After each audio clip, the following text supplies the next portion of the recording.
সঞ্চার, ঠিক কিনা বলুন? দেহের এক বিন্দু রক্ত থাকতে, এই দেহে প্রাণ থাকতে নবীজিকে নিয়ে কেউ বিশুদ্ধার করবে, গালমন্দ করবে, নবীর পরিবারকে নিয়ে কেউ বিশুদ্ধার করবে, ঈমান কোরআন ইসলামকে নিয়ে যারা বিশুদ্ধার করবে, দেহে রক্ত থাকতে তাদেরকে ছাড় দেওয়া হবে না, ঠিক কিনা বলুন? ভাইরা আমার, মুরব্বিরা আমার, কোরআন কারিমে আল্লাহ তাআলা সূরাতুল ফাতাহের 29 নং আয়াতের মধ্যে আল্লাহ তাআলা জানিয়ে দিলেন, সাহাবায়ে কেরামদের বৈশিষ্ট্য ব্যাপারে আল্লাহ তাআলা জানাইলেন। আল্লাহ তাআলা বলতেছেন তারা কেমন জানেন? তারাহুম ওয়াল্লাযীনা মাআহু আশিদ্দাউ আলাল কুফার রুহামাউ বাইনাহুম তারাহুম রুকআন সুজদান ইয়াবতাগুনা ফাদলান মিনাল্লাহি ওয়া রিদওয়ানা। আল্লাহর সন্তুষ্টির জন্য, আল্লাহ তাআলার নৈকট্য, আল্লাহ তাআলার দয়া ইহসানের জন্য আপনি তাদেরকে রুকু এবং সিজদারত তাদেরকে দেখবেন।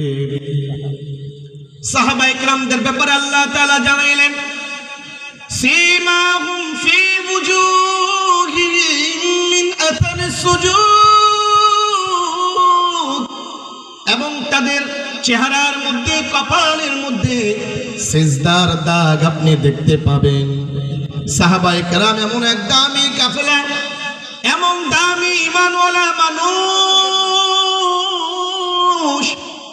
নবীর সাহাবতে থেকে এমন দামি হলেন, ইসলামের জন্য, ঈমানের জন্য, কোরআনের জন্য, দ্বীনের জন্য, আল্লাহ রাসূলের জন্য নিজের দেহের তাজা রক্ত জমিনের মধ্যে তারা মুহূর্তের মধ্যে ঢেলে দিল, ঠিক কিনা বলো? এমন সাহাবায়ে কেরামের এবং সাহাবায়ে আজমাইনদের কাফেলার মধ্যে একজন সাহাবীর নাম হলো হযরত ওমর। নবী পাক সাল্লাল্লাহু আলাইহি ওয়াসাল্লাম ওমরের ব্যাপারে আল্লাহর হাবিব সার্টিফিকেট দেন। জানো ওমর কেমন? জানো, নবী হওয়ার দরজা যদি খোলা থাকতো, নবী হওয়ার দরজা যদি ওপেন থাকতো, খোলা হতো, থাকতো যদি, তাহলে আমি নবীর পরে ওমরই হইতো একজন, ওমরই হইতো নবী। আল্লাহু আকবার।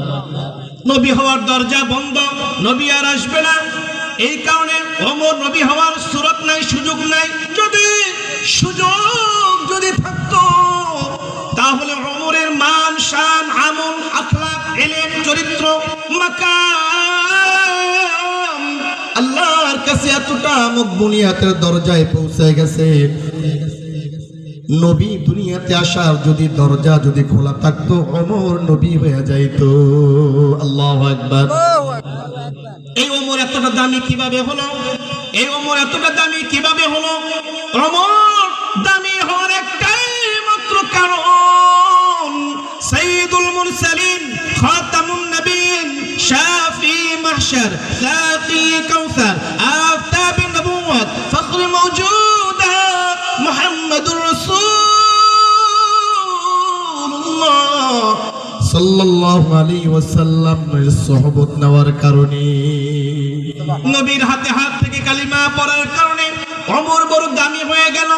ওমর ঈমান আনার কারণে, ঈমানের দাওয়াত দেওয়ার কারণে কতটা কষ্ট ওমর সহ্য করলো, সংক্ষিপ্ত সময় আপনাদের সামনে তুলে ধরতে চাই। তবে এর আগে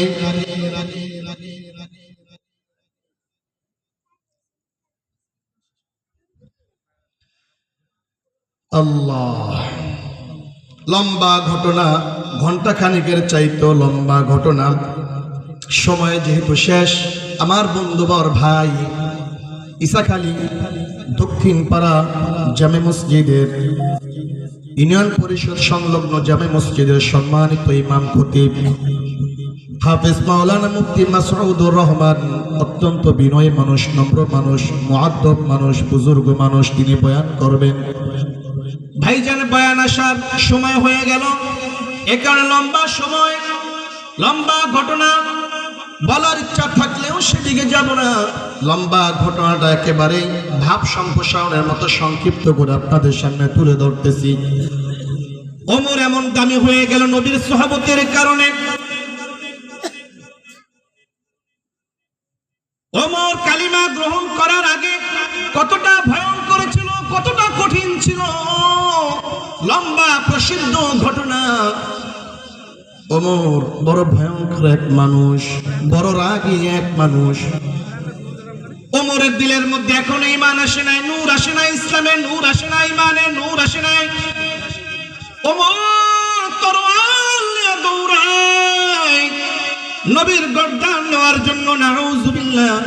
লম্বা ঘটনা। প্রতিমধ্যে বান্দার সাথে দেখা হয়ে গেল।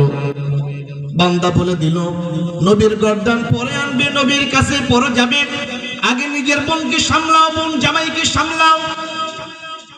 সাঈদ ইবনে যায়েদ আর বোন হলো ফাতেমা রাদিয়াল্লাহু আনহা, নবীজির মেয়ে ওই ফাতেমা নাম, আর এক ফাতেমা ওমর রাদিয়াল্লাহু আনহুর বোন ফাতেমা, আর বোন জামাই হলো সাঈদ ইবনে যায়েদ। উভয়ে নবীর হাতে হাত রেখে কালিমা পড়লো, মুসলমান হয়ে গেল। লম্বা ঘটনা।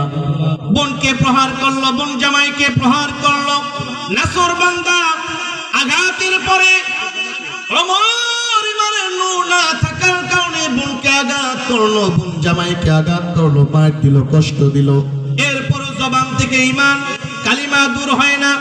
বোন চোখের পানি ঝরঝর করে ছেড়ে দিয়ে বলে দিল লা ইলাহা ইল্লাল্লাহ মুহাম্মাদুর রাসূলুল্লাহ। ভাই তুমি মারতে পারো, কাটতে পারো, জবাই দিতে পারো, জান শেষ করতে পারো, মুহাম্মাদের হাতে যে হাত রাখলাম, কালিমা পড়লাম, তা ত্যাগ করা যাবে না। এই দৃশ্য যখন দেখলো ওমরের হৃদয়টা শীতল হয়ে গেল। ওমর বলল তুমি কি পড়তেছিলে, আমাকে দাও।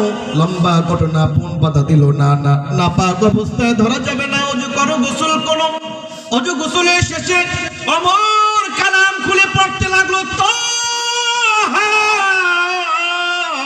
মা আনজালনা আলাইকাল কুরআন লিতাশকা।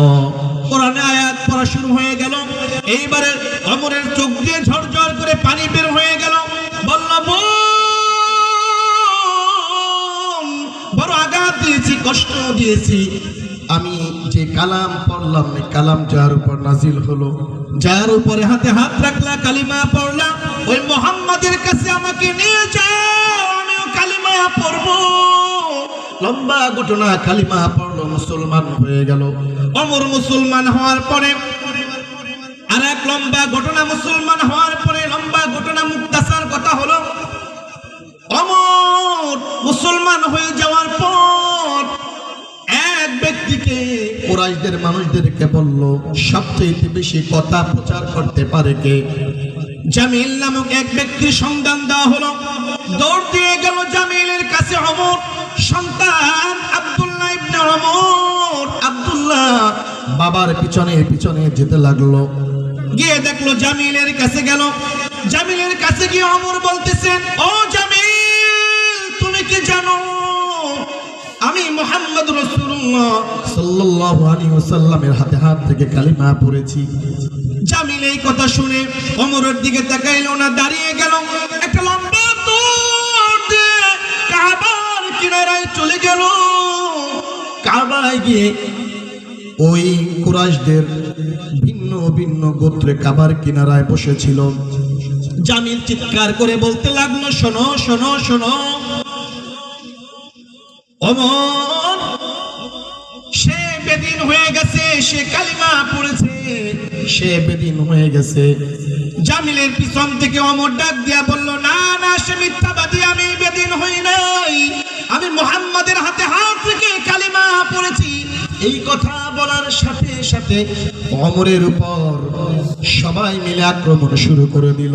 সকালবেলার ঘটনা, দ্বিপ্রহর একেবারে মাথার উপর সূর্য পর্যন্ত সবাই মিলে ওমরকে মারতে লাগলো, আঘাতের পরে আঘাত। ওমর নাসরবান্দা, ইসলামের জন্য, কোরআনের জন্য, দ্বীনের জন্য ওমর নিজের দেহে রক্ত দিয়ে, প্রাণ দিয়ে